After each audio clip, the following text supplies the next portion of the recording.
Coucou, salut tout le monde, ici la Go Manouche, bienvenue sur ma chaîne. Aujourd'hui, j'ai décidé de faire une vidéo qui me tient particulièrement à cœur. J'ai décidé de parler de la Miss Côte d'Ivoire 2018, Marie-Danielle Fatem, qui est selon moi l'une des plus belles Miss que la Côte d'Ivoire n'a jamais connue. Maintenant, après, il y a des gens qui disent qu'elle est moche, elle est ceci, cela, elle ne ressemble pas à une Miss. Vous qui n'êtes jamais satisfait là, hein? It's your own business. Je dis bien selon moi, je donne mon avis, je suis libre de penser ce que je veux. Miss Marie-Danielle Fatem est l'une des plus belles Miss de la Côte d'Ivoire. Donc, ma vidéo aujourd'hui sera portée sur elle. Je vais parler un peu de son mandat, des actions qu'elle a eu à mener parce que les gens qui ne regardent pas, qui ne suivent pas l'actualité, qui sont en train de dire mais qu'est-ce qu'elle a fait? Elle n'a rien fait durant son mandat, blablabla. Je vais vous parler un peu de ce qu'elle a fait. Je vais faire un bilan de son mandat. Voilà, un bilan de son mandat. Je vais parler des injustices dont elle a fait l'objet de la part du Comessi parce que elle a vécu beaucoup d'injustices de la part du Comessi. Parce que non seulement comment une Miss Côte d'Ivoire, celle qui est censée représenter le pays sur tous les plans, c'est pas elle qui représente le pays, c'est sa première dauphine. Hein. Je vais pas trop entrer dans les détails. Hein. Ce qui est su dans la vidéo, je vais parler de ça et je vais parler de la soirée d'intronisation de la nouvelle reine de beauté Miss Côte d'Ivoire 2019. Voilà. En tout cas, Miss Côte d'Ivoire sur Marie-Danielle Fatem a été ignorée tout le long de la soirée. Franchement, c'est fou, c'est fou, c'est fou. Waouh, j'ai jamais vu ça. Donc, restez jusqu'à la fin de cette vidéo. Je vais vous dire, si vous n'êtes pas encore abonné, ne perdez pas du temps. S'il vous plaît, je sais que je parle trop, mais abonnez-vous pour me faire plaisir et pour me soutenir. Voilà. Ça prend pas du temps. Abonnez-vous. Et en passant, je veux dire merci à ceux qui sont déjà abonnés. Ça me fait vraiment plaisir, ça me fait chaud au cœur. Et c'est parti pour la vidéo.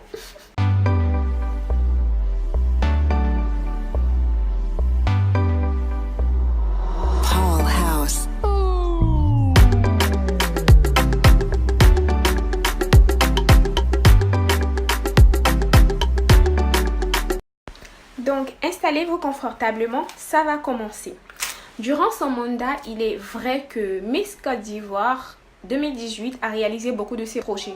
Elle a ouvert des boutiques, elle a ouvert des salons de coiffure. En tout cas, elle a ouvert beaucoup de choses. Elle a réalisé ses projets, ce qui est très intelligent d'ailleurs. Moi, je la félicite parce que c'est pas toutes les Miss qui ont l'intelligence de faire ça dès le début de leur mandat. C'est-à-dire l'argent qu'elle a touché là, elle n'a pas pris pour partir à Sini, elle n'a pas pris pour partir à je ne sais où, quoi. En tout cas, elle a réalisé ses projets. Maintenant, parlons de ses actions. Miss Côte d'Ivoire luttait pour la scolarisation des enfants et plus particulièrement de la jeune fille. Donc, il est vrai qu'elle a ouvert une boutique pour enfants, voilà, dénommée Suis Coquette si je ne me trompe pas. Donc, je tiens à rappeler à ses détracteurs que les revenus de la boutique qu'elle a ouverte dernièrement, la boutique de vêtements pour enfants, tous les bénéfices ne vont pas aller dans ses poches. Voilà, tous les bénéfices ne vont pas aller à ses poches, dans ses poches, c'est-à-dire qu'elle ne va pas prendre ça pour faire la java et quoi que ce soit. Une partie de ses revenus vont aller directement œuvrer pour la scolarisation des enfants et plus particulièrement de la jeune fille. Voilà, donc c'est-à-dire il y aura moitié-moitié. Elle prend son gain et l'autre partie sera versée à des associations pour la scolarisation des enfants. J'espère que vous avez bien compris et cette œuvre, elle a commencé depuis longtemps. Voilà, donc ne dites pas ce que vous ne savez pas, hein? Merci. Donc, je tiens à rappeler à ses détracteurs que les revenus de la boutique qu'elle a ouverte dernièrement, la boutique de vêtements pour enfants, tous les bénéfices ne vont pas aller dans ses poches. Voilà, tous les bénéfices ne vont pas aller à ses poches, dans ses poches, c'est-à-dire qu'elle ne va pas prendre ça pour faire la java et quoi que ce soit. Une partie de ses revenus vont aller directement œuvrer pour la scolarisation des enfants et plus particulièrement de la jeune fille. Voilà, donc c'est-à-dire il y aura moitié-moitié. Elle prend son gain et l'autre partie sera versée à des associations pour la scolarisation des enfants. J'espère que vous avez bien compris et cette œuvre, elle a commencé depuis longtemps.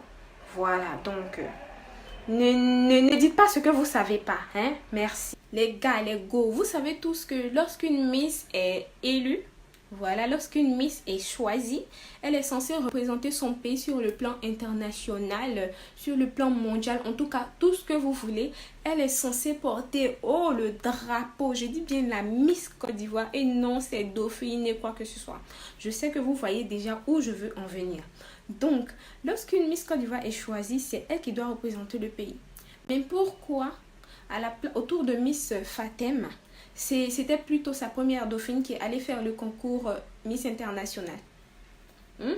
Dites-moi, est-ce que c'est normal? Est-ce que c'est normal? Dans ce cas, c'était pas la peine de la choisir. C'était mieux de mettre Jemima Bateau comme Miss. Au lieu de dire que non, trouver des excuses bidons pour faire passer Miss Jemima. Je sais pas, peut-être comme elle a des traits très japonais ou je ne sais quoi. Au lieu de voir l'injustice, ses détracteurs ont commencé à dire non, c'est Jemima Bateau la plus belle. Le commissaire même reconnaît que Fatem n'est pas jolie, elle ne mérite pas, elle n'a pas la prestance d'une Miss, elle est ceci, cela, voilà. Ils ont tellement dénigré la fille. Jemima Bateau est partie passer, donc selon moi, ce n'est pas juste. Quand une Miss est choisie, c'est elle qui est censée représenter le pays sur le plan international. Ça ne sert à rien qu'on prenne sa première dauphine ou sa deuxième dauphine. C'est de l'injustice, c'est un manque de respect vis-à-vis d'elle. C'est ça, c'est un manque de respect vis-à-vis d'elle. Et ses détracteurs aussi disent que non, elle n'a pas le charisme d'une Miss, elle n'a pas la prestance d'une Miss, elle n'a rien d'une Miss. Souvent quand je vais me balader sur Buzz de Miss, j'essaie de voir les commentaires des gens qui dénigrent. Donc, je prends quelques dizaines, j'essaie de visiter leur profil et de voir à quoi ils ressemblent, ceux qui critiquent là, mais putain. Bref, je vais pas parler, laisse tomber. Et à côté du manque de respect du commissaire, il y a aussi la population ivoirienne qui a passé son temps à l'insulter. Oh mon Dieu, c'est pas vrai. Ils ont passé leur temps à la dénigrer sur les réseaux sociaux comme c'est pas possible. Pourtant, à peine 22 ans, elle a déjà réalisé. Vous êtes encore dans les salons de vos parents. Voilà, à 22 ans, elle est entreprenante. Voilà. C'est ça la différence entre ceux qui passent leur temps à critiquer et ceux qui avancent dans le silence, quoi, à la force tranquille. Voilà.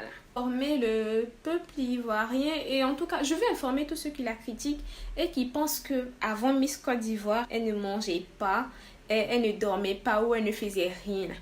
Avant Miss Côte d'Ivoire, elle avait ses activités.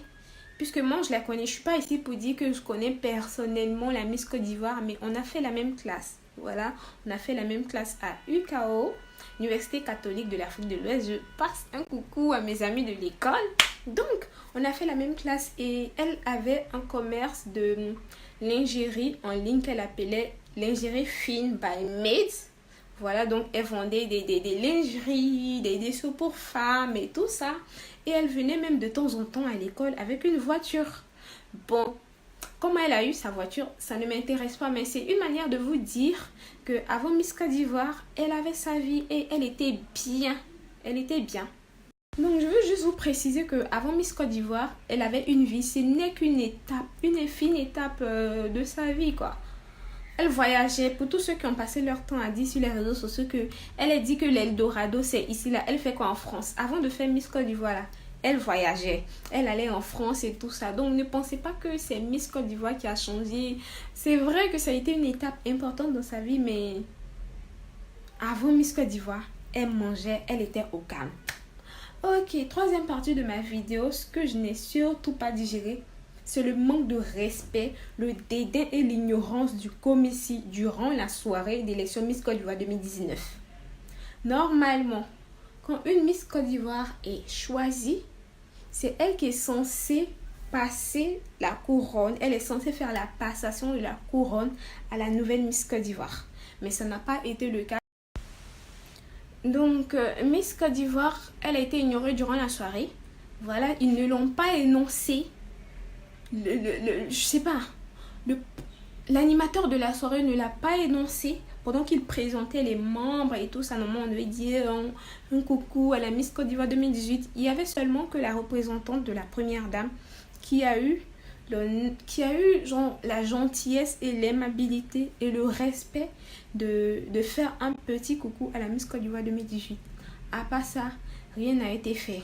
Donc ne soyez pas étonnés que après cette soirée, elle ait jeté son écharpe. Voilà, parce que lorsqu'on ne te considère pas comme une Miss, lorsqu'on ne te traite pas comme une Miss, l'écharpe n'est qu'un bout de tissu. Pour tous ceux qui diront que non, c'est un manque de respect, pourquoi elle a jeté son écharpe, ma chérie, tu as loupé. Tu as loupé. En tout cas, c'était mon coup de gueule. Et voilà. Après, j'aimerais juste dire à mes frères et à mes soeurs, soyez un peu indulgents envers les gens.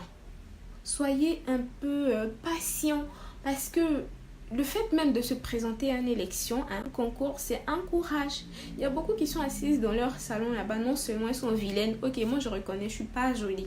Elles sont vilaines, mais elles passent leur temps à critiquer les gens. Allez vous présenter, vous allez voir aussi que c'est pas facile. Nous les Ivoiriens, dès qu'il y a quelqu'un qui est sur le devant des projecteurs, on commence à l'insulter, le critiquer. Même quand on a faim, on lâche pas la faim. Donc après, c'était juste mon petit coup de gueule. Donc, merci d'avoir regardé la vidéo jusqu'à la fin.